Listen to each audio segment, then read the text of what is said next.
Dapat cuan dari roasting pemerintah.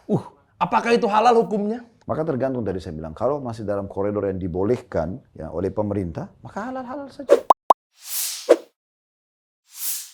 Memang sih ya di suasana bulan Ramadan, puasa dan lain sebagainya ini kan ujiannya luar biasa. Pasti banyak orang-orang yang akhirnya yang nggak disangka-sangka berbuat keburukan apa segala macamnya. Sama halnya dengan bisa jadi pemerintah kita tuh ya bukan orang sempurna. Makanya wajar seorang Pandji Pragiwaksono juga mengkritik habis. Depan udah tajam, Ji. Dari pembukanya aja udah nggak enak nih. Dari pembukanya udah nggak enak nih. Ya kan gue belajar sama lu kan, gimana caranya waktu zaman-zaman radio kan harus hooking gitu. Iya, betul. Iya dong. Banyak saya belajar. Ini senior saya lah teman-teman. Jadi artinya saya juga banyak minta maaf kalau ternyata obrolan nanti melampaui batas dari junior ke senior, mohon maaf ya. Ger. Siap. Dapat cuan dari roasting pemerintah. Apakah itu halal hukumnya? Kita buka aja ya. Bismillah. Assalamualaikum warahmatullahi wabarakatuh. Waalaikumsalam. Waalaikumsalam warahmatullahi. Alhamdulillahi wassalatu wassalamu ala rasulillah ma'ba'ad. Tentunya udah hadir juga senior saya dan artis, konten kreator Pandji Pragiwaksono. Waduh. Mau-maunya hadir di program Ramadan. Kalau dipanggil sama abang-abangan podcast ya berangkatlah kita. Kita kan di dunia podcast kan siapalah gitu. Kalau Dery kasih solusi, iya. Jangan. Senior. Wow. Di atasnya masih ada Deddy Kobuzier. Ah ya betul dia, betul. Ini logo atas masih ada nih? Masih ada dong. Oh, masih ada, siap. Masih ada dong. Siap, Jangan iya. macam-macam Anda sama rezim yang satu Oh, itu. siap. Iya, kita takut sama dia sih. Iya, buka baju mulu kalau bikin konten. Harus ditanya tuh hukumnya apa tuh? Waduh. Konten sambil buka baju tuh. Bagus kan? Iya. Jangan gua kalian nanya Ji ya. Iya. Nanti duitnya minta balik lagi. Investasi ya. Dan tentunya di sini akan dibimbing, akan diajarkan sesuai dengan momen Ramadan kali ini adalah bersama guru kita Ustadz Khalid Basalama. Semoga Allah jaga beliau. Dan tema kali ini adalah dapat cuan dari roasting pemerintah dengan niat untuk minta keadilan. Apakah halal, haram penghasilannya? Apalagi kan istilahnya mau sukses tapi nginjek pala orang lain. Kata orang lain. Gue kadang-kadang belajar sama lo. Itu dugaan Ustadz, belum tentu benar Ustadz. Ini juga tuduhan lebih tepatnya Ustadz. Saya belajar banyak nih sama Pandji Ustadz. Ini senior saya waktu di Jatuhnya radio. senjata makan tuan ini. Gue lempar ke sono balik lagi ke sini kita. Der, kalau mau Nielsen lo bagus, radio lo harus begini. Jadi semua. Oke, diskusi dulu deh. Ditungguin nih. Kita bahas tema kita kali ini yang tadi udah saya buka. Ustadz silakan Ustadz, barakallahu fikum. Baik, alhamdulillah wassalatu wassalamu ala rasulillah. Kita bicara dulu pendapat Ali radhiyallahu anhu berhubungan dengan masalah kepemimpinan. Beliau bilang begini dalam pendapat yang masyhur, dan pada saat itu beliau menjadi khalifah, menjadi raja. Beliau bilang kepada masyarakatnya dan orang-orang sekitarnya, di dalam satu komunitas harus ada pemimpin.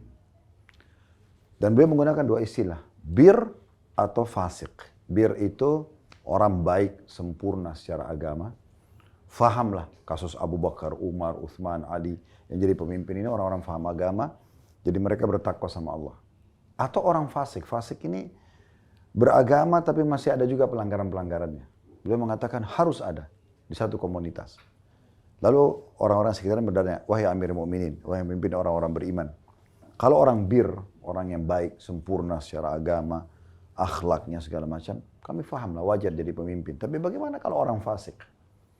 Udah terlanjur jadi pemimpin gimana? Ya. Maka kata Ali radhiyallahu anhu, dengannya pemerintahan akan berjalan. Dengannya roda perekonomian akan berjalan. Musuh akan dihadapi. Dan setiap muslim masih bisa beribadah di bawah naungan pemerintahnya sampai ajal datang. Perkataan ini penuh dengan hikmah sebenarnya. Dan terlalu banyak dari Al-Quran dan Sunnah yang mengajarkan kita bagaimana bermuamalah dengan pemerintah. Itu. Di antaranya firman Allah dalam surah An-Nisa, ya ayyuhalladzina amanu atiiullaha wa atiiur rasul wa ulul amri minkum. Hai orang beriman, taatlah kepada Allah, taatlah kepada Rasul, dan taatlah kepada pemerintah kalian setempat, pemerintah setempat itu. Pemerintah setempat ini yang luar biasa dalam Islam, mau dia muslim atau dia kafir. Sebagai contoh misalnya kita hidup di Australia, kita hidup di Amerika, tetap kita wajib patuh pada pemerintah kita. Selama koridornya tidak melanggar agama. Contohnya apa Ustadz? Melanggar agama? Ya, dia larang perempuan berhijab, dia larang muslim sholat. Nah, di poin itu kita tidak patuhi. Tetapi yang lainnya, rambu-rambu lalu lintas, peraturan-peraturan, ya kalau dalam bahasa Arab itu namanya kanun wad'i, peraturan pemerintah setempat. Kita wajib patuh. Oh, bukankah itu adalah hukum buatan manusia? Iya, tapi kalau bertemu secara maslahat dengan syariat Allah, tidak ada masalah.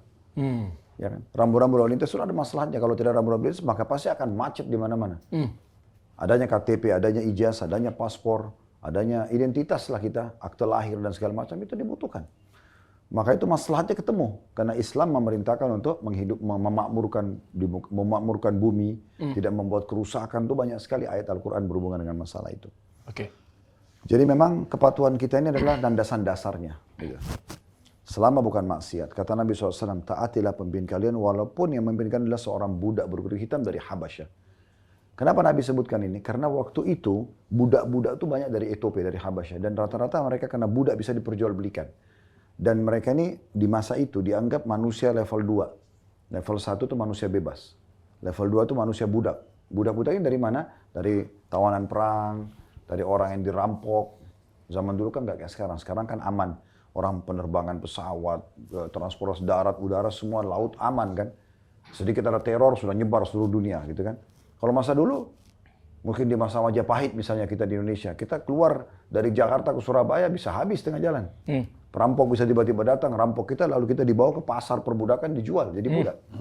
Nah seperti itu. Tapi Nabi SAW kasih contoh, kalau yang memimpin kalian pun seorang budak berkulit hitam dari Ethiopia, tetap taati dan patuhi. Gitu loh. Ada seorang Arab Badui pernah datang kepada Nabi SAW bilang begini. Di masjid nih, habis selesai sholat segala macam, dia bilang, ya Rasulullah, bagaimana kami menghadapi pemimpin yang selalu memikirkan dirinya dan tidak memikirkan kami? Bahasa langsung begitu. Pokoknya dia pikir itu pokoknya dia aja, kepentingan dia. Kita nggak dipikirin gitu, sebagai masyarakat. Apa yang harus kami lakukan? Apakah kami harus memberontak? Nabi SAW alihkan, tidak jawab. Orangnya datang lagi, dia ulangi lagi yang kedua. Dia ulangi lagi yang ketiga. Nabi terus tolak. Setelah betul-betul dia ulangi berulang kali, Nabi SAW mengatakan, dengarkan dan patuhlah. Kata Nabi SAW begitu. Tentu ada banyak perkataan ulama dalam masalah ini. Bisa bermakna adalah, orang ini bertanya, bukan di masa pemberontakan, bukan di masa kacau. Untuk apa kamu nanya itu? Nggak penting gitu. Apakah sekarang kamu mau buat pemberontakan di Madinah misalnya? Itu bisa maknanya. Bisa juga maknanya memang secara tekstual. Bahwasanya memang pemerintah kalau sudah ada resmi, kita bukan berpikir untuk melawannya. Tapi kita bagaimana mendukungnya. Nah dukungan nanti kita rincikan. Nah tips dalam masalah dukungan ini yang pertama itu adalah doa. Yang luput dari kita ini, kita jarang sekali berdoa buat pemimpin. Jarang sekali. Kadang-kadang mungkin lebih banyak protesnya daripada kita doakan.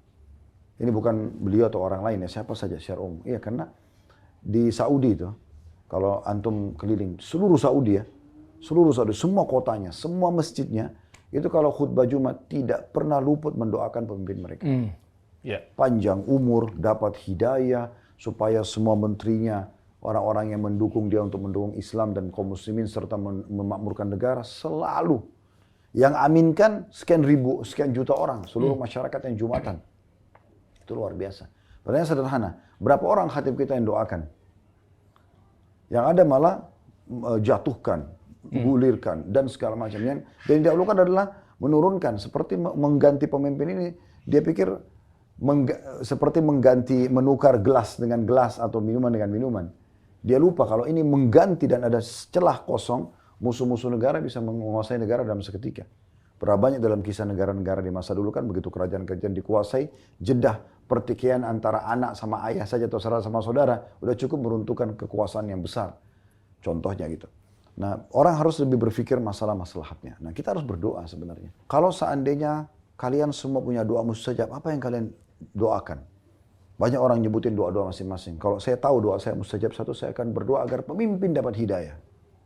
Karena kalau dia dapat hidayah, maka maslahatnya umum. Saya kalau punya doa mustajab, saya akan doakan pemimpin. Karena kalau untuk diri saya dapat sendiri saja. Tapi kalau untuk pemimpin, ini semuanya mendapatkan maslahatnya. Nah ini yang luput nih. Saya makanya kadang-kadang sering terapkan di pengajian-pengajian, di khutbah Jumat, tidak pernah luput untuk mendoakan itu. Itu di Saudi, tidak ada negara yang sempurna. Raja mereka punya kekurangan. Tapi selalu yang dibahasakan sama Syekh Sudais di 10 terakhir Ramadan, di doa witir, itu dalam doa di malam ganjil Lailatul Qadar itu, dianggap Lailatul Qadar itu dalam 21, 23, 25, 27 itu, doanya itu bisa setengahnya sholat tarawih, sholat qiyamul lail itu. Setengah jam lebih, 40 menit, kan sampai 1 jam doa saja. Dan di antaranya bisa 10 menit itu doain pemimpin saya sendiri. Panjang umur, semoga dikasih hidayah, semoga diberikan pendamping-pendamping yang begini dan begitu. Jadi arahnya itu kepada kebaikan. Ya mungkin dari sekian juta orang yang berdoa, kita berharap 1-2 orang bisa diterima sama Allah, lalu Allah kasih hidayah, kan bisa saja dia tarik keputusannya, dia ubah dengan ide yang lebih baik, kita tidak tahu. Doa itu sangat dahsyat. Tapi kan konsepnya berbeda, Ustadz. Di kita mungkin demokrasi, di sana kan monarki atau absolut ya.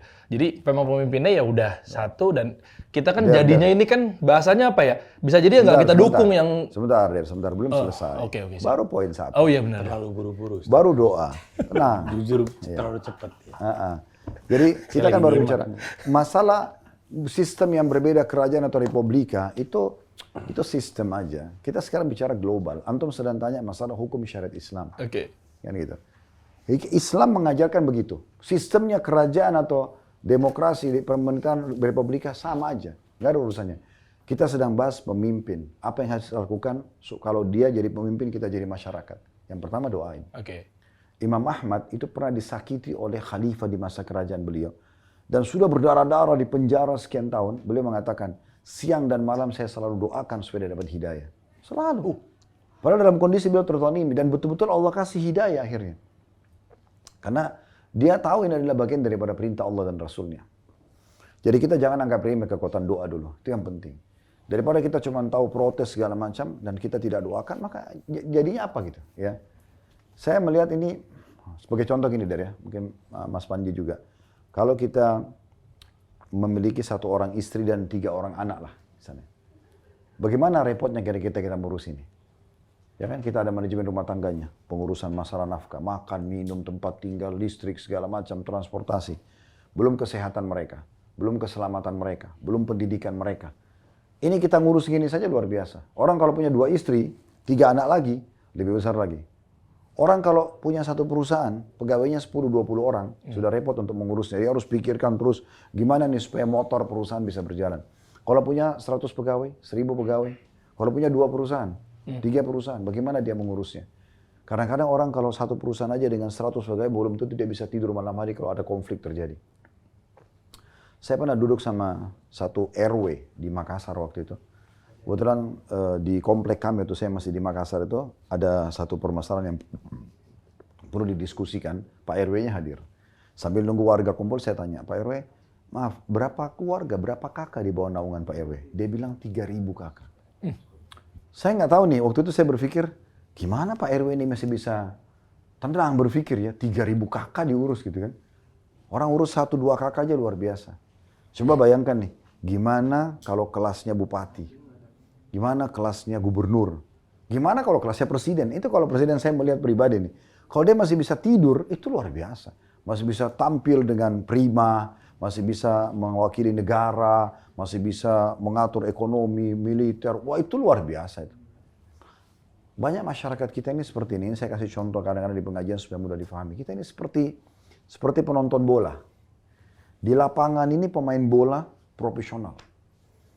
Dari kecil, dari SD mungkin kelas SD sudah sekolah bola sampai dia pemain internasional. Pertanyaan sederhana, apakah semua tendangan penalti dan tendangan pemain profesional itu masuk? Enggak. Tapi coba lihat para penonton bilang apa? Pada saat dia meleset, tendangannya sekali. Mereka lupa 70 tendangan 100 yang lalu sudah masuk. Mereka ingat yang 1 ini. Bodoh, ganti saja. Baik, pertanyaan sederhana. Kalau dia disuruh masuk, dia bisa tendang nggak itu? Iya belum tentu. Nah kebanyakan kita begitu. Kita bukannya, kan dia punya kebaikan yang lain tuh.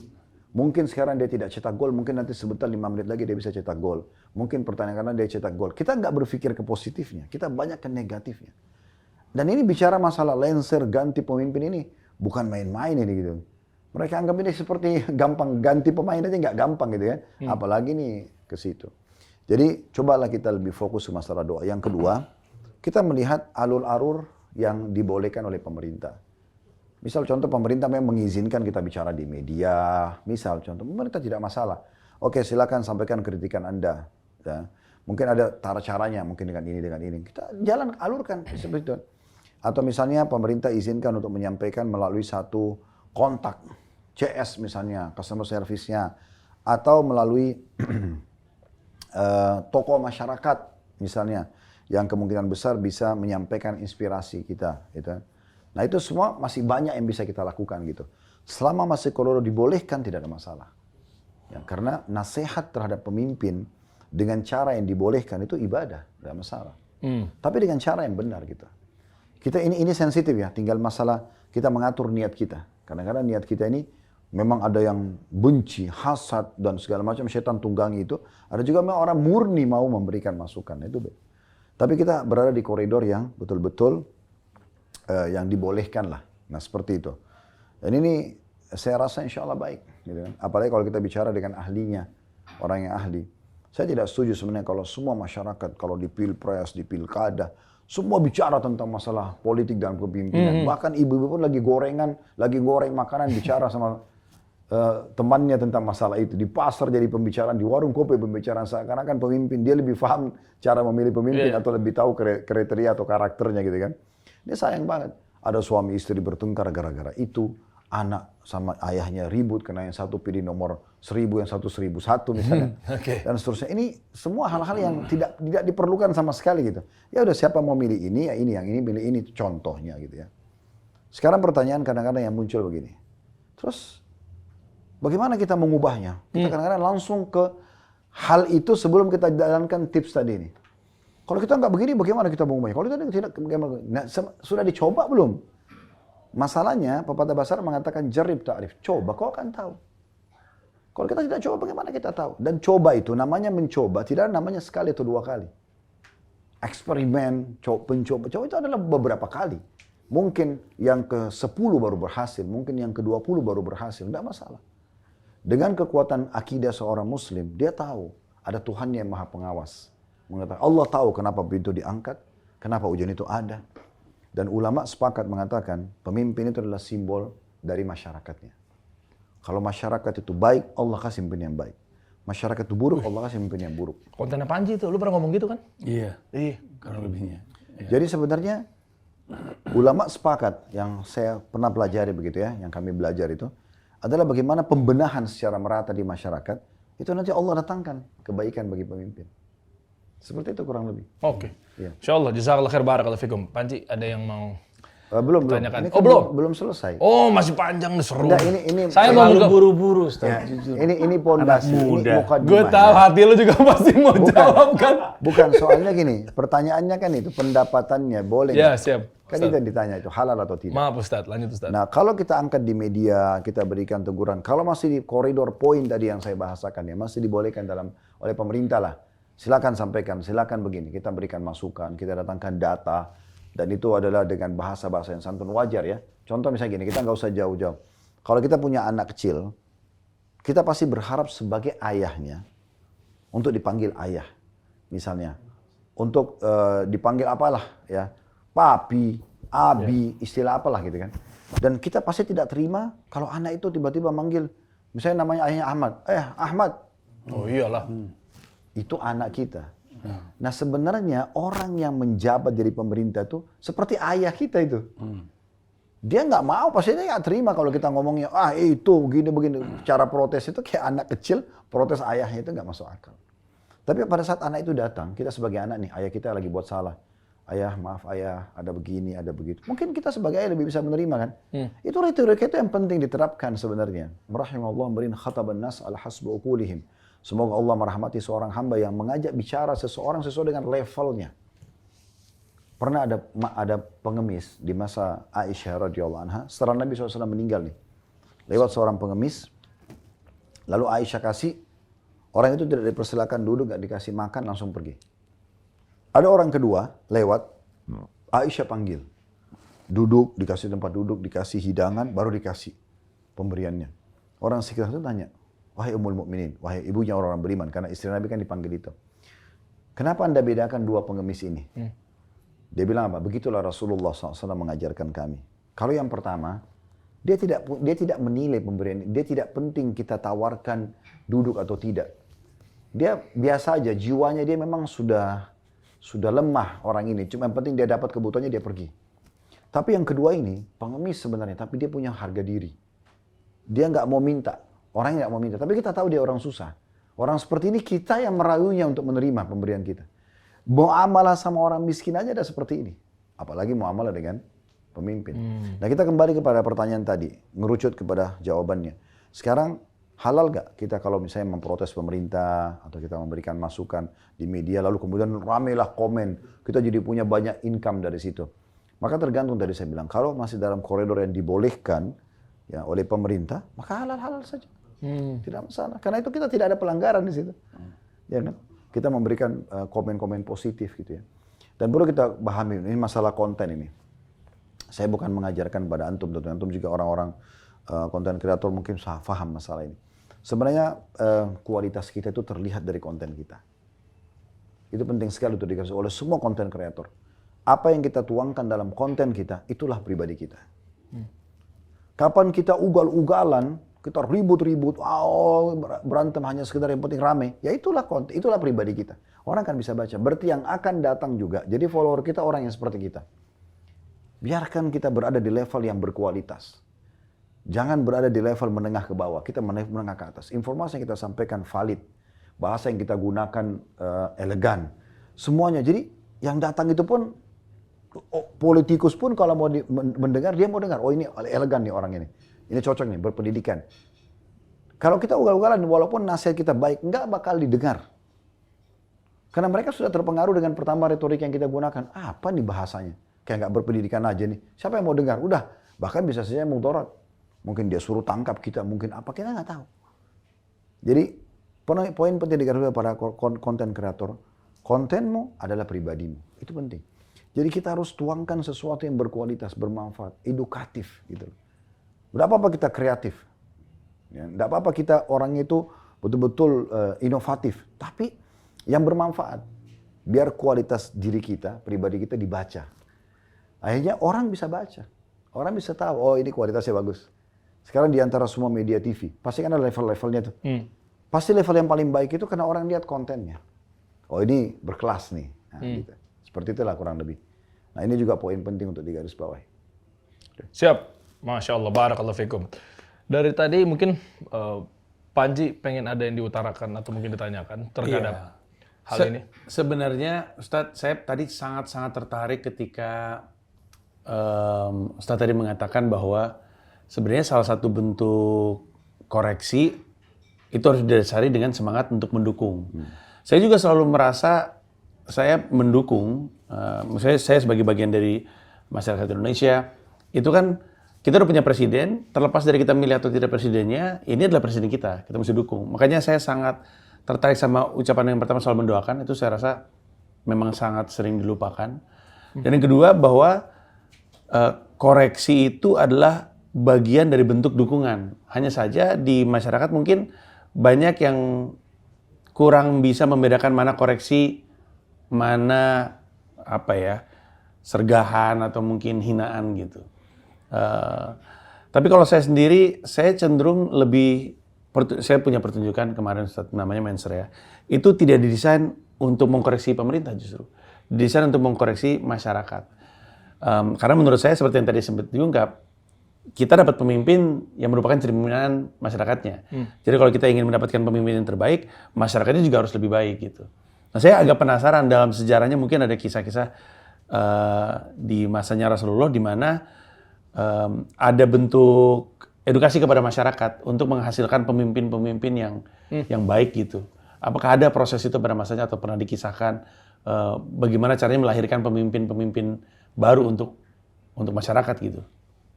Tentu saja. Jadi pondasi dasar pemimpin kalau dalam sunnah Nabi SAW itu agama dulu. Agama. Sebagai contoh misalnya, waktu Nabi Muhammad SAW masuk ke Madinah, itu kan ada komunitas di situ. Ada tiga komunitas. Ada Muslim, ada orang-orang musyrik yang masih nyembah berhala. Walaupun nantinya mereka mayoritasnya masuk Islam semua yang musyrik ini. Tapi pertama Nabi hijrah ke Madinah itu ada. Dan ada orang Yahudi. 3 suku besar, Kainuka, Nadir, dan Quraidah. Mereka punya militer, mereka punya perekonomian, tapi di kota Madinah. Masing-masing memimpin gitu. Nah waktu Nabi Muhammad SAW datang, beliau menobatkan diri jadi pemimpin. Karena beliau seorang nabi dan pegang syariat Allah. Dan waktu itu mayoritas orang musyrik memang masuk Islam. Sehingga penduduk Madinah mayoritasnya, persentasenya lebih besar kaum muslimin. Maka beliau memimpin akhirnya.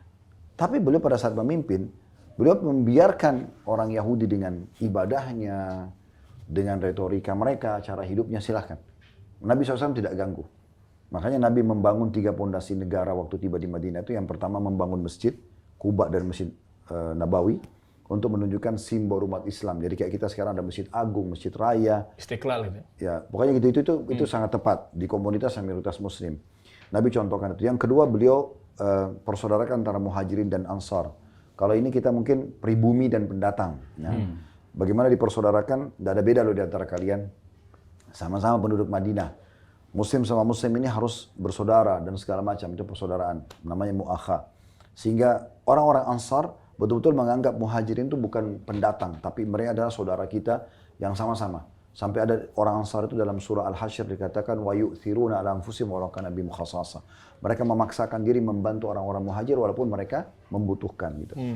Nah, yang ketiga ini adalah mu'ahadah, kesepakatan damai dengan orang-orang non-muslim. Disusunlah waktu itu Nabi SAW sama-sama nih penduduk Madinah dan Yahudi. Silakan kalian dengan ibadah kalian. La a'budu ma ta'budun, ya, kalian saya tidak sembah apa yang kalian sembah, kalian juga tidak pula sembah apa yang sembah. Tidak usah ikut ritual kami juga tidak ikut ritual kalian. Lakum dinukum kalian punya agama, kami punya agama. Jadi itu yang Nabi SAW contohkan. Lalu diterapkanlah syariat Islam pada saat itu. Ya. Waktu Nabi SAW mau meninggal, beliau beliau membahasakan kepada Aisyah, wahai Aisyah, beliau kan sakit, pingsan, sadar gitu. Lalu beliau mengatakan, perintahkan Abu Bakar agar mengimami sholat. Nah waktu itu, yang memimpin sholat hanya Nabi. Hanya Raja. Jadi sebenarnya memang idealnya ya, Presiden itu jadi imam di Istiqlal, idealnya. Gitu. Karena memang dia memimpin sholat juga gitu. Makanya dia harus paham tentang tata cara sholat, bacaannya, hal yang wajibnya, segala macam. Itu idealnya. Nah, waktu itu Nabi SAW bilang, hai Aisyah, mur Abu Bakar fal yusalli bin nas. Perintahkan Abu Bakar untuk mengimami orang sholat. Kata ulama, ini adalah isyarat dari Nabi, kalau saya meninggal yang ganti saya Abu Bakar. Karena Abu Bakar adalah orang yang paling faham syariat Allah. Orang yang paling bertakwa sama Allah. Edukasinya mulai masuk ke situ tuh ya? Iya. Nah, cuman Aisyah ini karena merasa anak. Dia rasa kalau dia sampaikan, takutnya nanti dia seakan-akan milik ayahnya. Maka dia belum sampaikan. Subjektif. Nabi bangun dari tidur pingsannya, tanya, sudah perintahkan belum? Ya Rasulullah, Abu Bakar itu rajul bakka. Bakka itu maksudnya seorang yang suka nangis. Kalau baca itu suka nangis, jadi lebih baik ganti dia. Yang lain aja, jangan Abu Bakar. Karena Aisyah ini takut, dia keluar dari rumahnya, dia bilang, hai muslimin, Rasulullah suruh pilih Abu Bakar. Dan ini arahnya sudah kepada kepemimpinan. Takutnya dia sebagai anak dikira sengaja nunjuk ayahnya. Nabi bilang, perintahkan Abu Bakar, suruh perintahin sholat. Nabi pingsan. Bangun lagi, sampai 3 kali. Aisyah belum lakukan. Maka Nabi marah. Ya. Jalankan apa yang saya perintahkan. Tidak Allah dan Rasulnya menolak untuk menjadi pemimpin sholat itu kecuali Abu Bakar. Abu Bakar jadi pemimpin pada saat itu. Dan Nabi tunjukkan Abu Bakar adalah orang yang paling bertakwa sama Allah. Orang yang paling faham hukum halal haramnya Allah. Tidak ada khilaf di antara sahabat kalau Abu Bakar adalah orang yang paling alim di antara mereka. Waktu Abu Bakar mau meninggal, juru tulisnya, ya, itu mungkin sekretaris negara gitu ya, itu adalah Utsman bin Affan. Beliau sakit keras, lalu beliau mengatakan, hai Utsman, tulislah. Ini wasiat saya dari Amir Mukminin Abu Bakar kepada, ya, terus pingsan. Waktu dia mau tulis kepada, namanya pingsan. Nanggung. Iya. Utsman tulis, Umar bin Khattab. Utsman yang tulis. Ya. Akhirnya Abu Bakar bangun, pingsan dari pingsan. Lalu kemudian kata Abu Bakar, sampai mana tadi? Dia bilang Amir Mukminin sampai dari Amir Mukminin Umar Abu Bakar kepada Anda pingsan. Lalu saya tulis Umar bin Khattab. Kata Abu Bakar, kau telah benar. Tambahkan, karena Abu Bakar, saya sudah tulis, saya tambahkan Umar. Lalu kata Abu Bakar, kau telah benar. Tambahkan lagi, karena Umar paling faham halal haramnya Allah. Sudah jadi pemimpin. Karena itu tolak ukurnya. Agamanya. Karena orang kalau mengenal Tuhannya pasti semua akan baik. Dasarnya begitu. Nah, kemudian waktu Umar mau meninggal dunia ditusuk oleh Abu Lu'lu'. Karena Abu Bakar, Nabi kan meninggal tahun 11 Hijriah. 11 sampai 13 Abu Bakar. 13 sampai 23 itu Umar. Nah, waktu Umar mau meninggal tahun 23 ditusuk oleh Abu Lu'lu', orang Majusi dari Persia. Nah beliau suruh kumpulkan 6 orang sahabat yang tersisa dari yang 10 orang dijamin masuk surga. Ada Utsman bin Affan, ada Ali bin Abi Thalib, ada Talha bin Ubaidillah, ada Zubair bin Awam, ya, ada Abdurrahman bin Auf, ada Sa'ad bin Abi Waqqas. 6 orang ini dikumpul. Lalu kata Umar apa? Kalian adalah terbaiknya umat ini. Paling faham agama Allah ini. Ini ruangan, ditunjuk ruangan di rumah beliau. Ini ruangan, kata Umar, kumpullah di sini, meeting di situ. Ini ruangan selalu saya pakai khusus untuk memikirkan perkara umat dan negara. Ini ruangan saya pakai. Sekarang kalian meeting. Kalian harus tunjuk salah satu jadi pemimpin. Karena kalian terbaiknya umat ini. Dan hai Abdurrahman, itu Abdurrahman ya, bin Auf, kamu jadi pemimpin majelis. Jangan keluar kecuali ada satu pemimpin. Kalau enggak saya tebas leher kalian. Jadi sederhananya gini. Mana orang-orang terbaik negara itu, datangkan, kalian harus jadi pemimpin satu orang. Nggak usah semua orang dilibatkan, terlalu banyak. Dan akhirnya banyak macam-macam kecurangan, biaya besar, dan seterusnya. Ini idealnya, kita bicara idealnya. Maka mereka di dalam, luar biasanya nih, 6 orang ini, kan Abdurrahman jadi pimpinan majelis. Abdurrahman bilang begini, Amir Mukminin Umar sudah tunjuk saya sebagai ketua majelis. Sebenarnya ini kata ulama, isyarat dari Umar, kalau Umar disuruh pilih, Umar pilih Abdurrahman. Tapi Umar nggak mau egois. Maka Abdurrahman bilang, karena saya ditunjuk jadi ketua majelis, saya punya hak. Saya mengundurkan diri. Kalian berlima, silakan.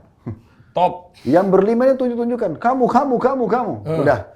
Abdurrahman bilang begini aja. Kita sebutkan keutamaan masing-masing kalian yang pernah kalian dengar dari Nabi. Nabi pernah bersabda tentang Utsman apa, tentang Ali apa, tentang Sa'ad apa, tentang Talha apa, disebutkan. Buat indikator. Merucutlah, ternyata 2 orang. Utsman sama Ali. Ini yang paling banyak hadis. Dan dari Utsman dan Ali, Utsman unggul beberapa hadis. Maka mereka bilang, Utsman kau jadi khalifah. Gak bisa nolak. Tapi mereka itu saling nolak. Tahu ini tanggung jawabnya besar. Iya. Memang betul, jabatan, nama, segala macam. Tapi hari kiamat hati-hati. Per jengkal tanah itu akan ditanya. Per orang itu akan ditanya. Kan gitu, itu bukan main-main. Bukan kayak di sebuah negara mana nggak tahu, iya. malah berlomba-lomba, pilih saya gitu makanya ya. kata Nabi SAW, sesungguhnya pemerintahan itu, kalian akan berebut di pemerintahan dan akan jadi penyesalan yang berat pada hari kiamat. Jadi nggak mudah. Gitu. Ala kulli hal, pada saat itu Utsman, waktu keluar dari ruangan, kata Umar, siapa? Utsman. Alhamdulillah kalau gitu, saya lepas tanggung jawab di hadapan Allah, kata Umar. Udah, Utsman jadi khalifah. Waktu Utsman terbunuh di tangan kaum Khawarij, ya, dibunuh pada saat itu, maka masyarakat Madinah masih ingat, oh di antara 6 orang itu setelah Utsman Ali, angkat Ali jadi khalifah. Selesai. Begitu sederhananya gitu. Oh, Masya Allah. Ya, jadi sebenarnya sistem itu ada. Kalau ideal adalah agamanya. Semua itu karena masalah agama. Dan tidak bisa, tidak adil kalau kita mengatakan, tapi kan tidak semua orang yang paham agama bisa memimpin. Ini kita kadang-kadang itu tadi, belum coba, kita sudah langsung vonis. Atau ada satu orang yang mungkin dianggap dia simbol agama, tapi dia punya kesalahan lalu kita jadikan tolok ukur. Gak bisa dong. Berarti bener ya, Ji. Makanya kan Pak Jokowi bener, aku pilih Pak Prabowo untuk melanjutkan ke pemerintahan ini. Bukankah begitu yang Anda pikirkan? Kayaknya nggak nyambung dah Ustaz. Loh, bisa jadi kan? Ya bisa jadi tidak. Ya. Kan itu kan kemarin kan dari beliau bisa jadi kan? Iya. Berarti setuju gue Bisa ya. jadi iya, bisa jadi tidak. Oh, tidaknya kan namanya gimana? bisa jadi. Tidaknya gimana? Ya nggak tahu, kan skenario banyak. Tapi masa sepakat mengenai penunjukan apa segala macamnya. Tapi apakah berlaku di negara yang sebuah demokrasi gitu? Ustaz? Tentu saja. Kalau kita mayoritas muslim, bukan masalah asal tunjuknya. Kita sedang melihat esensinya adalah pemahaman agamanya. Bukan asal tunjuk. Kan Umar tadi tidak asal tunjuk. Iya.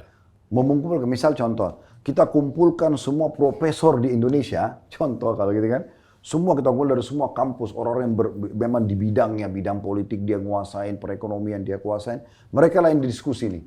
Ayo, siapa kira-kira di antara ini yang paling layak gitu loh. Lalu ditampilkan di masyarakat ini orang paling layak karena prestasinya 1, 2, 3, 4, 5 segala macam. Maksudnya begitu. Itu. Tapi kita bicara idealnya ya, kita bukan sedang menyalahkan sistem yang sudah ada. Tapi antum kan tadi nanya tentang masalah Islamnya kan, bagaimana di masa Nabi. Itu prioritasnya ada agama. Maka sangat normal kalau di negara mayoritas muslim kayak kita di Indonesia misalnya, diketahui dia bisa pimpin salat atau tidak, kemudian dia bacaan Qur'annya bagaimana, dia paham hukum halal haramnya Allah atau tidak. Itu normal banget itu. Harusnya itu kita normalisasikan gitu. Nah, ini pemahaman agama itu penting. Dan kita beda sama orang-orang sekuler yang memisahkan agama sama dunia gitu kan, atau politik nggak seperti itu. Revolusi Perancis tahun 66 itu memang mereka pisahkan antara agama mereka sama pemerintahan. Makanya sampai sekarang di Eropa kan berjalan itu.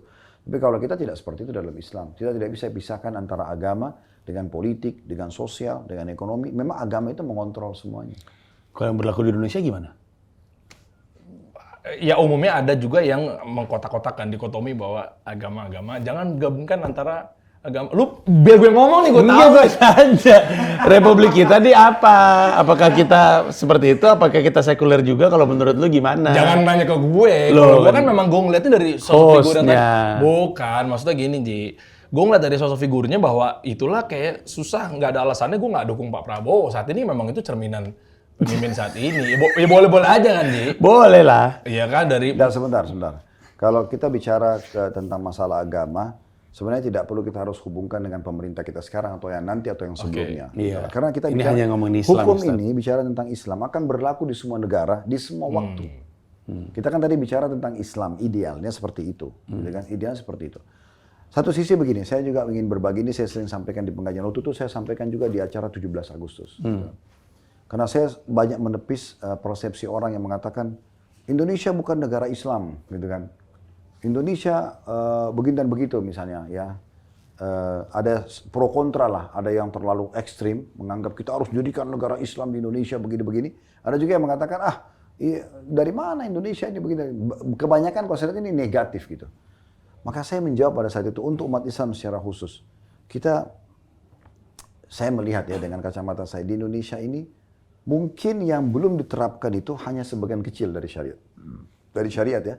Contoh kisos, pencuri dipotong tangannya, pembunuh dihukum mati, dipenggal misalnya. Tapi sholat, bebas umat Islam bangun masjid. Mikrofonnya bisa terdengar. Kita bisa pasang jam digital.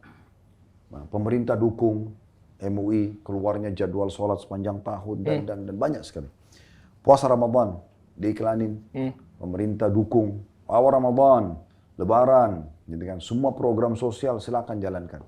Palestina dibantu. Kegiatan zakat ada Basnas. Boleh juga individual silakan. Asal mengikuti kriteria boleh buka yayasan sosial untuk ngumpulin zakat. Kemudian haji, ada jemaah haji. Rukun Islam berjalan, ya kan itu. Rukun iman berjalan. Orang-orang beriman di Indonesia banyak. Rata-rata beriman pada Allah hari kiamat. Rukun iman kita semua berjalan gitu.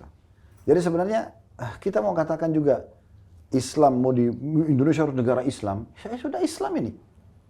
Oh, tapi bukannya ada sebagian orang bilang bahwa kalau mau Islam itu adalah harus khilafah, Ustaz? Enggak dong. Berarti negara Islam? Itu kan khilafah itu sistem, salah satu sistem. Apakah dia baku sistem seperti itu? Tidak harus, gitu kan. Sekarang kita bicara lingkup, tidak usah khilafah terlalu besar, ya kan. Karena itu kan dia satu kepemimpinan, semua wilayah Islam di bawah naungannya dia kan. Kita bicara lingkup negara kita saja dulu. Kalau pemimpin sudah Muslim, dari semua presiden kita, 7 orang ya. Bukan Ke-8 sekarang. 8, oke. Sekarang yang 7 orang sudah berlalu, sekarang 8. Bukan ke-8-8-nya Muslim? Ya Muslim. Selesai. Pemimpin Muslim, masyarakat mayoritas Muslim, mayoritas syariat sudah diterapkan. Gimana caranya kita mengatakan ini bukan negara Islam gitu?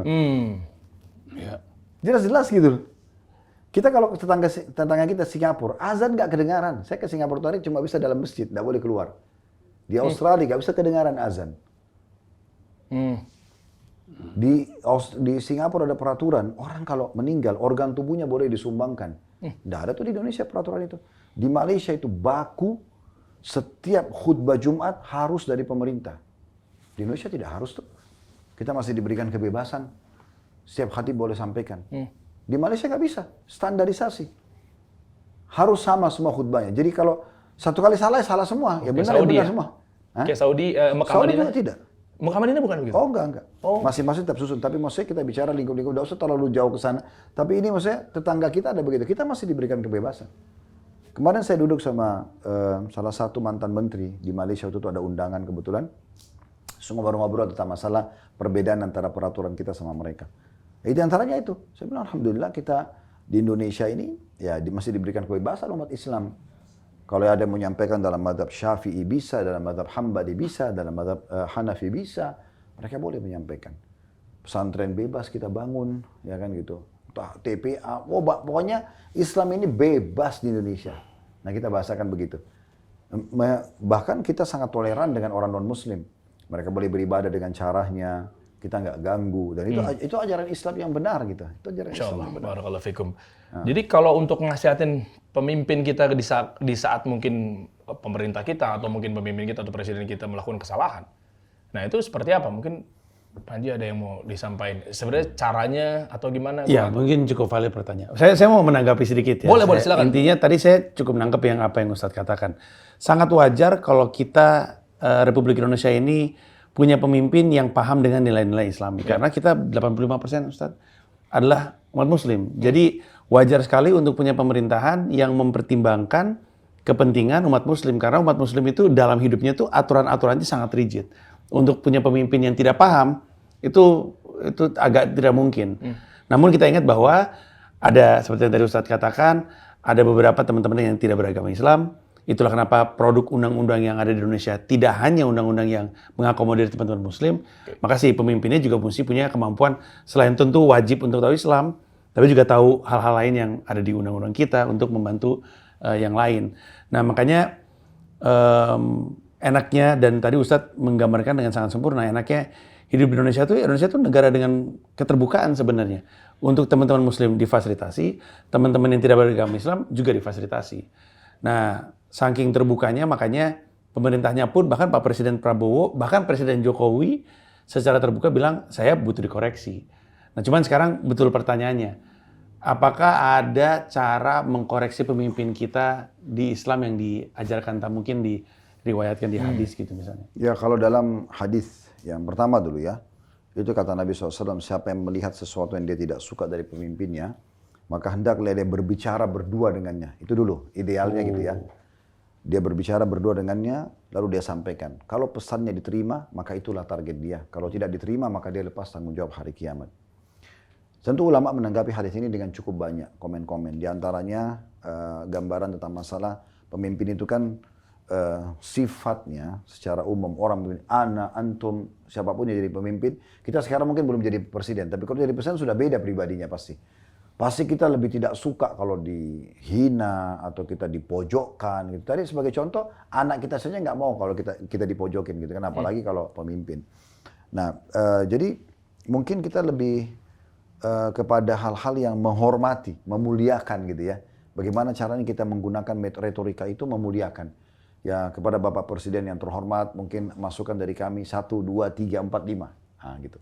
Selama media dibolehkan kita sampaikan di media. Selama misalnya organisasi diisikan organisasi yang berbicara. Misal gitu kan, ormas-ormas bisa berbicara gitu. Asal jangan sampai melanggar apa yang sudah diaturkan oleh pemerintah gitu. Kalau sampai kita keluar di koridor yang membuat pemerintah ini terancam atau menjatuhkan, ini bahaya sekali. Karena contohnya apa? Ya orang banyak misalnya buat tergiring opini. Sedikit-sedikit demo. Nah, contoh, ada sedikit demo. Artinya, pikirkan tentang maslahat umum. Jalanan macet, berapa banyak orang yang kita ganggu. Kadang-kadang fasilitas umum juga jadi rusak, perekonomian jadi terganggu. Banyak sekali hal-hal yang mungkin tidak butuh demo di saat itu gitu loh. Okay. Tapi digunakan semua karena dianggap, oh demo aja supaya pemerintah mau dengar. Padahal sebenarnya tidak harus seperti itu. Kita juga perlu gini, kita perlu posisikan diri kita, ini sedikit masukan saja. Kita perlu posisikan diri kita di posisi pemimpin tersebut. Saya subhanallah, kadang-kadang di akhir Ramadan, di 10 tahun Ramadan kan kadang-kadang itikaf di Masjid Haram. Allah pertemukan seringkali sama menteri-menteri gitu, kadang-kadang duduk sama menteri kita gitu kan. Itu kalau sudah di masjid itu ngomongnya sudah beda, lepas gitu. Sudah bukan lagi ada ada birokrasinya. Dan mereka begitu menghormati juga saya, alhamdulillah. Ustaz, bagaimana hukumnya ini? Karena mereka tanya masalah hukum, saya jawab masalah pribadi atau pemerintahan gitu ya. Tapi ngobrol berdua, saya kadang-kadang nanya, Pak, kenapa ada peraturan seperti ini, Pak? Apa kira-kira apa pertimbangannya? Itu subhanallah ya. Apa yang saya pikirkan dengan mereka pikirkan beda sekali gitu. Mungkin pikiran kita kan kalau angka 1 sampai 10 itu kita masih di angka 3. Karena kita belum hadapin kan, kita tidak hadapin gitu. Kita berbicara, kok kenapa sih? Kok kenapa begini? Mirip kalau anak kecil kita protes, kenapa ayah sama ibu nggak jadi pergi? Padahal kita tahu ini ada badai, ada apa. Dia anak kecil nggak ngerti. Tapi kita akan tetap tahan. Kalau anak kecil kita bilang gini misalnya, ayah ibu saya mau berteman sama ini, kita tahu anaknya ini narkotika teman dia. Kita akan mengatakan tidak, walaupun dia bersikuku, walaupun dia nangis. Karena kita lebih tahu kan masalah. Kita sudah bicara sama mereka ini, mereka tuh sudah sampai pada level 6 dan 7. Jadi keputusan pemerintah yang diambil itu bukan spontanitas seperti orang yang ngawur. Udah, saya putuskan begini. Bukan begitu, mereka duduk, mereka diskusi, mereka pecahin. Ternyata dari sekian banyak solusi, ini yang paling terbaik untuk negara dan masyarakat. Nah, kita belum sampai ke level itu. Jadi banyak sekali hal yang mereka sampaikan, ternyata beda. Gitu. Oh, jadi artinya bisa, ternyata dan ada juga kontribusi dari seorang ustadz yang katanya mengamalkan hadis, sampaikanlah dengan empat mata. Ternyata nyampe ya? Oh iya. Dan saya sering lakukan itu. Saya kadang-kadang kalau tablik akbar di satu luar kota misalnya, diundang, saya selalu minta sama tim, tolong sampaikan yang undang supaya pihak pemerintah terlibat. Gubernur, wali kota, bupati, selalu alhamdulillah. Jadi kalau mereka undang resmi, kami datang. Dan yang paling pertama saya lakukan adalah menghormati, memuliakan pemimpin. Datang ke tempat beliau, bupati, gubernur, atau wali kota, lalu ngobrol.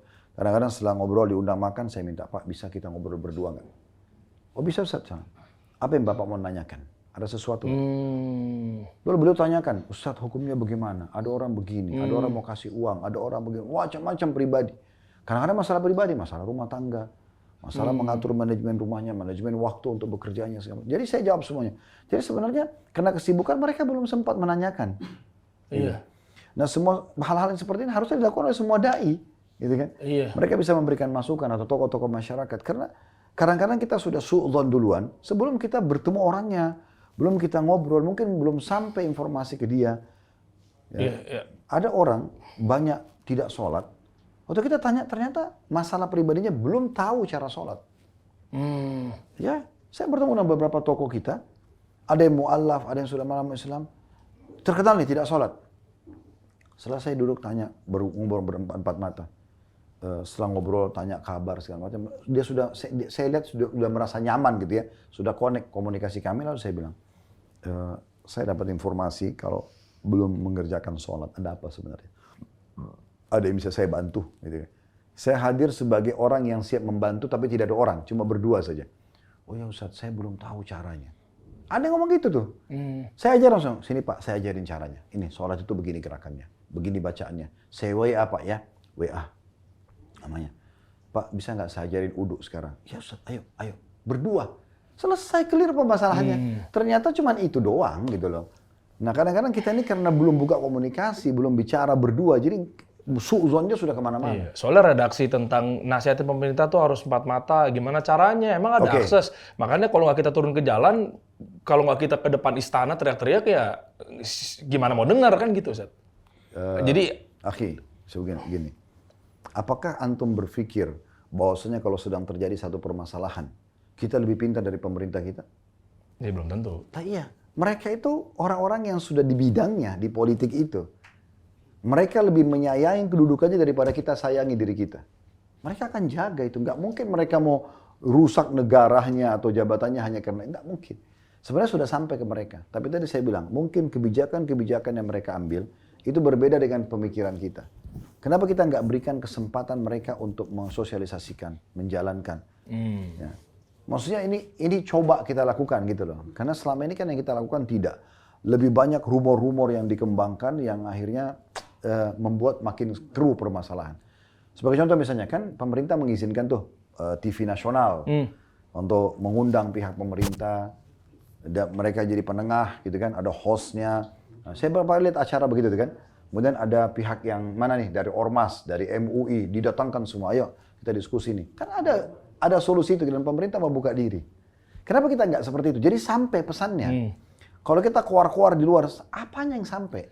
Pemerintah akan merasa orang ini emosional, orang ini teriak-teriak. Apa yang mau didiskusikan? Makanya pengen tahu secara mudorot ketika kita keluar-keluar atau mungkin izin Bang Panji, misalnya kayak buat pertunjukan apa segala macam, ya mungkin kita biar lebih paham, lebih konkret, sebenarnya dari sisi negatif apa atau mungkin mudorot apa sih sebenarnya kalau alasannya kita tanda kutip dilarang untuk keluar-keluar di hadapan umum gitu, kenapa harus empat mata gitu. Misalnya contohnya apa, tergiring opini kah? Kalau rakyat itu sudah cerdas kayaknya yang paling pertama, sebenarnya kita bicara masalah internal eksternal pemimpin itu. Iya. Internal dia nggak mau. Pemimpin itu punya kejiwaan nggak mau dia. Ya, tapi pemimpinnya yang mau misalnya Ustaz. Emang pengen ya negara ini demokrasi, silakan kritik saya gitu. Iya, tapi bahasa kritik saya itu melalui orang yang pantas dong. Masa orang di warung kopi ngomongin saya, nggak pantas, itu nggak cocok, etikanya nggak masuk gitu. Terus mudaratnya lainnya apa? Karena retorika bahasa itu internal secara jiwaan. Pasti mereka tuh, saya bilang tadi, kalau kita semua jadi presiden nih, masing-masing misalnya, pasti kita punya kejiwaan sama dengan kejiwaan mereka. Sekarang kita nggak rasain, nanti di saat itu kita akan rasakan. Kita akan punya defense diri yang lebih kuat. Kita nggak mau sembarangan, nggak usah sama orang-orang di luar. Istri aja belum tentu punya wewenang seperti kalau sekarang dengan kita kalau sudah jadi presiden. Pasti beda. Nggak mungkin itu, karena itu sudah alami sekali. Orang sudah sampai pada level itu secara internal. Maka menasehatin mereka, keluar-keluar di depan itu, membuat mereka makin marah. Dan ini bahaya. Mudaratnya lebih besar. Mereka punya kepemimpinan, mereka punya kekuasaan. Bisa hilang orang ini. Bisa bukan cuma pendapatnya ditolak, orangnya pun sudah tidak bisa lagi menyampaikan apa-apa. Kan banyak kasus begitu kan? Contohnya. Secara eksternal, ini akan mengganggu perekonomian negara. Apa hubungannya? Loh tentu dah. Kalau macet, kalau demo, padat. Demo itu bukankah kadang-kadang rambu-rambu lalu lintas dirusak ya, ke fasilitas umum dirusak. Belum lagi dari mana kita tahu yang demo itu semuanya orang baik. Ada yang menjara ini, ada yang mengganggu itu, banyak sekali mudaratnya gitu. Dan negara kita di mata dunia, ini negara kacau nih. Investor jadi nggak mau masuk. Salah satunya. Untuk situ ya. Salah satunya keamanan, orang jadi tidak mau. Tapi kalau negara itu aman, tentram gitu ya, maka beda gitu. Beda banget. Nanti ada yang mau ditanggapi. Suarakan aja nggak apa-apa. Enggak, kalau saya punya keyakinan. Ekotnya lucu dia. Enggak, karena kalau saya punya keyakinan, tapi ini dilihat dari perspektif bernegara, tapi Ustadz bukan dari perspektif Islam karena jelas saya kurang paham. Tapi saya punya keyakinan sebenarnya masyarakat punya hak untuk beropini. Bahwa opininya layak didengar atau tidak, itu akan jadi tanggung jawab pemimpinnya. Kita semua yang ada di sini bayar pajak, sebagian dari penghasilan kita. Ketika kita bertransaksi, dikumpulin kepada pemerintah, pemerintah gunakan uang itu untuk sesuatu. Kita punya hak sebenarnya untuk beropini dan berpendapat. Namun, adalah tugasnya pemerintah untuk memastikan mana yang perlu didengar, mana yang nggak perlu didengar. Saya setuju. Karena semua orang boleh punya opini, tapi kalau semua orang didengerin, pusing juga. Karena nggak semuanya punya kompetensi. Dan itu salah satu kontennya Panji sebetulnya, gue pernah ingat yang lu bilang bahwa yang sebenarnya harus diedukasi adalah masyarakatnya. Betul. Nah itulah kenapa saya sih merasa sejauh ini ya, moga-moga saya tidak salah duga. Tapi sejauh ini cara saya mengkoreksi, satu, masih dalam cara yang diizinkan sama pemerintah, karena pemerintah mengizinkan kita bikin pertunjukan. Dan kedua, untungnya saya juga bikin pertunjukan tidak untuk mengkoreksi pemerintah, tapi kepada masyarakat. Yang menurut saya, seperti yang tadi Ustadz bilang. Ini kalau misalnya kita mau bising tentang pemerintah, ngerti dulu apa yang dia omongin. Itu poinnya saya punya pertunjukan itu, Ustadz. Jadi, mau ngomong boleh. Kalau saya ada di posisi yang ngomong, yang punya opini tentang pemerintah, atau mengkoreksi pemerintah, ya boleh-boleh aja. Tapi ngerti nggak yang dibahas? Ngerti nggak yang dikoreksi? Gini. Punya dasar nggak? Jadi coba tambah dikit. Ujungnya gitu. Kita lingkupnya lebih sempit aja dulu. Nggak usah ke negara dulu. Perusahaan misalnya. Apakah pertanyaan sederhana? Semua pegawai punya hak untuk bicara begini. Saya kan udah punya andil di perusahaan. Saya udah punya distribusi di perusahaan segala macam. Saya bebas dong, bisa sampaikan opini saya. Oh ya enggak. Saya yakin kalau begitu pemikiran pegawai tersebut akan dikeluarkan dari perusahaan. Tapi kalau dia ikutin aturan perusahaan, nih kita ada meeting mingguan, kita ada meeting bulanan misalnya, atau setiap staff yang punya permasalahan bisa bertemu dengan dirut, ngajukan permohonan dulu. Ada tata keramanya. Nah kalau kita di koridor itu aman sebenarnya. Permasalahannya kadang-kadang kita ini selalu buruk duluan tuh penilaian ke negara kita tuh. Kayaknya nggak bisa deh, kayaknya nggak akan diterima. Selalu negatif. Kalau selalu begini susah, kita bukan cuma sama negara.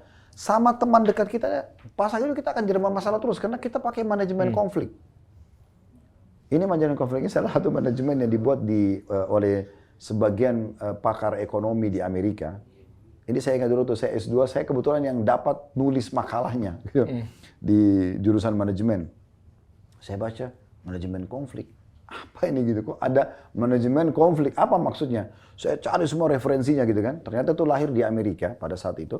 Dan memang ini oleh sebagian pakar ekonomi, mereka anggap kalau di perusahaan itu normal-normal aja, stabil, nggak ada keributan, nggak ada konflik, berarti nggak sehat. Ada sesuatu nih. Mereka buat namanya manajemen konflik. Jadi sebagai contoh misalnya di root perusahaan atau manajer lah, kepala divisi misalnya, mereka sengaja buat konflik di situ. Mereka sengaja buat pegawai ini untuk mata-matai pegawai itu. Mereka sengaja taruh handphone untuk uji kejujurannya. Begitu-begitu. Mereka itu namanya manajemen konflik. Tapi itu 10% pakar ekonomi buat sistem itu. 90%-nya nolak. Mereka nggak mau. Ini nggak bisa. Ya stabil aja. Ngapain kita cari permasalahannya gitu. Tapi saya lihat ini setelah saya pelajari dan saya tulis makalah. Waktu itu alhamdulillah saya dapat A+ gitu kan. Karena saya coba telusuri, kok gini ya. Tapi saya berikan persepsi pandangan Islam tentang masalah itu. Nah tapi saya lihat ini banyak orang masuk situ. Sebagai contoh misalnya rumah tangga. Berapa banyak orang tidak langgeng rumah tangga karena manajemen konflik. Selalu yang didahulukan curiga sama pasangannya. Bukan percaya. Lebih dominan curiganya. Jadi ini kok baik-baik aja nih Mas Panji. Kayaknya ada yang dirahasiakan deh. Nah kalau istrinya berpikiran begitu, ini susah. Kecurigaan terus kan. Kayaknya ada perempuan yang disimpan deh. Kayaknya ada uang yang dirahasiakan kan. Jadi susah. Dia nggak berpikir, oh Mas Panji sudah baik sama saya akan balas dengan kebaikan. Bukan ke positifnya, kepada negatifnya ini jadi masalah. Dan itu juga terjadi di hal yang lebih luas lagi, kepada pemerintahan misalnya. Nah makanya kita cari tahu aja, mungkin sekarang di ujung obrolan, buka-bukaan deh Ji. Maksudnya dengan adanya lu bikin pertunjukan, kita mau denger juga, siapa tahu Ustadz ada pandangan lain. Dengan adanya niat bikin mensrea misalnya, pertunjukan kemarin. Alasannya apa? Biar tanda kutip mungkin biar pemerintah tersampaikan message-nya biar dengar. Nanti Ustadz dari sisi sebenarnya bagaimana Islam memandang. Apakah setuju atau tidak setuju? Mungkin gitu kali. Kalau dari saya bikin pertunjukan mensrea sih, itu didesain 100% tak terbantahkan untuk mendukung pemerintah. Nggak terbantahkan. Tapi kan cuplikan-cuplikan itu, ya terlepas dari ternyata potongan-potongan yang kita akhirnya tergiring opini ya. Teman-teman harus nonton fullnya anyway. Tapi kan mesti dipahami gimana cara mendukung pemerintahnya. Oke, itu oke gimana maksudnya? Dengan memastikan, kan tadi kita bicara, bahkan tadi saya mau mengutip dari Ustadz bilang bahwa pemimpin kita dan juga keterwakilan kita datang dari masyarakat. Yang berarti kalau kita ingin mendukung pemerintah, punya pemerintahan yang terbaik, maka rakyatnya harus lebih baik. Oh, angle-nya itu oke. Jadi, tentu tidak mungkin ada pemerintahan di sebuah negara yang nggak pengen bekerja dengan baik. Pasti semuanya pengen bekerja dengan baik. Sure. Ada begitu banyak individu dalam pemerintahan, kalau semuanya kompeten, maka pemerintahannya berjalan dengan baik. Yeah. Nah, sumber dari kompetensi masyarakat itu adalah rakyat. Jadi rakyatnya yang harus diperbaiki. Pada saat yang bersamaan, mungkin ada yang nggak ketemu antara pemerintah komunikasi sama publik dan publik komunikasi sama pemerintah. Nah, jadi informasinya dipertemukan di tengah-tengah. Rakyat mesti tahu dulu. Ada banyak sekali rakyat yang tidak tahu bahkan DPR, DPRD, DPD kerjanya apa. Kalau nggak tahu kerjanya apa, kriteria milihnya gimana? Kan nggak tahu. Jangan-jangan ada banyak masyarakat yang berpikir, oh kalau ada anggota DPR bersih-bersih dan ikut gotong royong, dia udah kerja. Padahal pekerjaannya bukan itu. Kalau emang DPR bersih-bersih itu adalah kriteria menjadi anggota DPR, maka dia milih yang nyapunya pintar. Padahal kan bukan itu. Ibaratnya ada seorang pilot itu emang rajin bersih-bersih. Tapi kan bersih-bersih bukan pekerjaan pilot. Bukan tupoksinya dia. Betul. Berarti kan rakyat nggak bisa milih pilot berdasarkan rajin bersih-bersih dong. Harus dicek bisa bawa pesawat atau tidak. Apakah dia ngerti rambu-rambunya dan segala macamnya. Nah itu isi pertunjukannya. Dan kalau orang nonton dari awal sampai akhir, mereka pasti, kecuali ada titipan, pasti akan tahu bahwa itu didesain untuk memperbaiki dan membantu jalannya pemerintahan. Ya pokoknya kalau masukan dari saya sih, Bos Mat Panji sama yang lain, saya terus terang belum pernah lihat konten antum ya. Tetapi begini, selama kita dalam koridor bisa memposisikan pemimpin sebagai pemimpin yang sebenarnya. Kita punya tata krama, retorika bahasa yang bagus. Tadi saya bilang tunjukkan kualitas kita di konten kita, sehingga betul-betul memang berisikan edukasi. Kalau kita buat konten yang memberikan edukasi, memberikan masukan pada orang dengan tata cara yang baik, saya yakin akan ada penerimaan, pasti, gitu kan. Jadi itu poin pertama yang harus diperhatikan baik-baik. Yang kedua, juga kita jangan lupa masalah agama, apakah dia bentrok dengan agama atau tidak, gitu kan. Yang ketiga, usahakan juga tidak menyinggung kepada hal-hal yang berhubungan dengan masalah keputusan pemerintah, kecuali kita sudah paham benar nih. Contoh misalnya ada satu kebijakan nih, sebenarnya menurut kita harusnya kebijakannya angka 3. Nah, terus kebijakan pemerintah adalah angkanya 7. Menurut kita terlalu berlebihan. Tapi kan kita satu. Ini pemerintah ini banyak otak yang telah berpikir gitu. Nah kita jangan langsung spontanitas menarik mereka salah kita yang benar. Kita betul-betul harus pelajarin benar-benar itu. Benar-benar kita pelajari benar-benar, dan setelah kita diskusi dengan banyak orang, mungkin kita juga punya pakar yang kita diskusi dan memang mereka berikan masukan, oh ternyata betul sebagai begini. Kita berikanlah masukan setelah itu, tapi jangan buru-buru. Karena banyak orang ini, karena terburu-buru ini akhirnya dia langsung mencap kalau dia yang benar, orang lain salah. Padahal belum tentu. Nah seperti itulah. Gimana, Panji? Ya, Ada mau tambahin sejalan dengan yang tadi sudah disampaikan. Terima kasih banyak Ustadz. Sangat baik masukannya. Masya Allah. Atau mungkin kalau Ustadz belum nonton, mungkin ada satu one-liner yang pengen dicontohin, siapa tahu apakah benar atau salah, kan kita nggak tahu. Jujur saya udah lupa sih pertanyaan. Lama Ustadz. Mau nggak ada lagi katanya ya? Nextnya nggak ada lagi ya? Kan sempat nge-tweet begitu. Iya, bakal ada Iya. pertunjukan lagi nanti di masa depan. Ya, tapi belum tahu kapan. Kalau untuk yang konser tunggalnya ya. Oke. Untuk konser tunggalnya belum tahu. Belum tahu ya. Pokoknya nanti kita lihat aja ke depannya. Tapi pertanyaan terakhir sebenarnya, lu terhadap pemerintah sekarang fine-fine aja kan? Nggak fine-fine aja. Kenapa? Ya kan harus diperbaiki. Kalau ada yang bisa dikoreksi, kan tadi Apakah Ustaz bilang 100% salah? kalau ternyata kita percayanya 3 dan pemerintahnya bilangnya 7, kita kan diskusi internal, mana yang benar, pelajari dengan baik. Kalau ternyata yang benar memang 3 menurut para ahli, dibukakan ruang untuk diskusi. Diskusi pun dikasih tahu 4 mata. Kalaupun nggak bisa 4 mata, ada cara. Bahasanya tidak melanggar apa yang dikatakan pemerintah. Nah kalau kita sudah diarahkan sama Presiden Republik Indonesia untuk koreksi saya kalau salah, itu adalah sebuah indikasi yang positif. Beda halnya kalau pemerintah bilang, saya pasti benar, udah percaya aja. Beda kan? Tapi kan Presiden Prabowo bilang, saya terbuka. Tolong kritik saya. Ya berarti Pak Presiden mengatakan, silakan dicari, saya tidak mungkin sempurna. Kalau ada yang bisa dikoreksi, koreksi aja. Oke, itu justru malah kalau versi lo adalah bagian dari kecintaan pada pemerintah. Betul, tentu ada banyak hal yang Pak Prabowo katakan yang mungkin kita tidak sepakati, tapi ya kemudian kita pikirkan saja ruang diskusi yang baik seperti apa. Wush. Tadi mau buka pertanyaan di studio tapi karena waktu kali ya. Tapi kita kasih apresiasi, izin Ustadz ada 2 hadiah buat Panji Pragiwaksono. Karena tadi di ucapan terakhirnya adalah apa tadi? Kita kutip. Karena ini bentuk kecintaan pada pemerintah. Yang pertama hadiahnya, mana dia? Tadi ada di ada di sini. sini, mohon maaf. Dipindahin. Saat izin saya dikasih Silakan, bingkisan. Iya dong, tuh super premium, super platinum. Ada kata P berarti kan Panji Platinum pas. Iya. Ini yang pertama, Ji, biar lu pakai buat Ramadan, buat Itulah. taraweh. Betul. Yang pertama dikasih ke anak lu kan? Iya, kebetulan dia di rumah suka pakai sarung. Nah, itu dia tuh. Anak saya. Makanya gua tahu kok jarang dipakai, gua kasih lagi. Iya, terima kasih. Ih, keren. Tuh. Yang pertama tuh dapat dari sarung kecubung. Keren. Wih, Terima kasih banyak. sama-sama. Itu yang pertama. Yang kedua karena Ini yang pertama nih. Pertama, ini karena gue mengapresiasi lu bentuk kecintaan sama pemerintah. Nah yang berikutnya adalah gue kasih baju gue pribadi. Baju pribadi. Baju pribadi, tapi gue rasa ini baju kesayangan gue, tapi gue kasih Panji aja lah. Terserah lu mau pakai apa enggak. Lu mau, Perasaan saya lucu nih. yang udah gue coba pakai karya gue juga. Iya. Ini desain dari gue.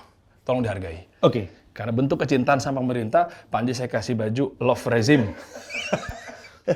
Ustadz, ini halal gak nih? Tuh, kan lu udah bilang cinta tadi. Iya, betul. Ya, lu gak ada masalah kan? Betul. Tuh, dia dikasih solusi. rezim mana dulu nih kan kita nggak tahu ya. Prabowo, Gibran. Iya. Sekarang dong. Nah, Oh, dibilang. buat lo. Oke kalau gitu, terima kasih banyak. Iya, betul. Saya akan coba pakai ya. Iya, terus? Ya. Saya lagi memikirkan momen yang tepat apa ya. Apa pas lagi jangan dipakai demo. Tadi Ustadz bilang jangan demo. Demo, iya. Mungkin lagi ada meeting-meeting tertentu, panggilan-panggilan kita nggak tahu. Iya, siapa tahu kalau dipanggil istana kita pakai ini aja dah. Itu lagi. Untuk Siapa klarifikasi tahu. ya. Siapa tahu. Iya. Tolong Ayo, cerita asal. sedikit. Iya, siap. Iya, iya. Oke, terima kasih. Thank you. Panji Pragiwaksono. Makasih banyak. Makasih Ustadz. Terima kasih Ya, banyak. terima kasih buat teman-teman. Tentunya ini adalah sarung kecubung, selalu jadi tradisi sejak tahun 1966, menghadirkan sebuah keindahan karya seni tradisional bermutu tinggi. Teman-teman semua, kecubung always be tradition. Terima kasih teman-teman semua. Untuk lihat cuplikan atau episode yang lainnya, cek aja di playlistnya Takjil. Ini adalah kolaborasi antara Kasih Solusi dengan Ghazwah Academy. Kita tutup dengan doa kafaratul majelis. Subhanakallahumma bihamdik asyhadu an la ilaha illa anta astaghfiruka wa atubu ilaik. Assalamualaikum warahmatullahi wabarakatuh. Waalaikumsalam.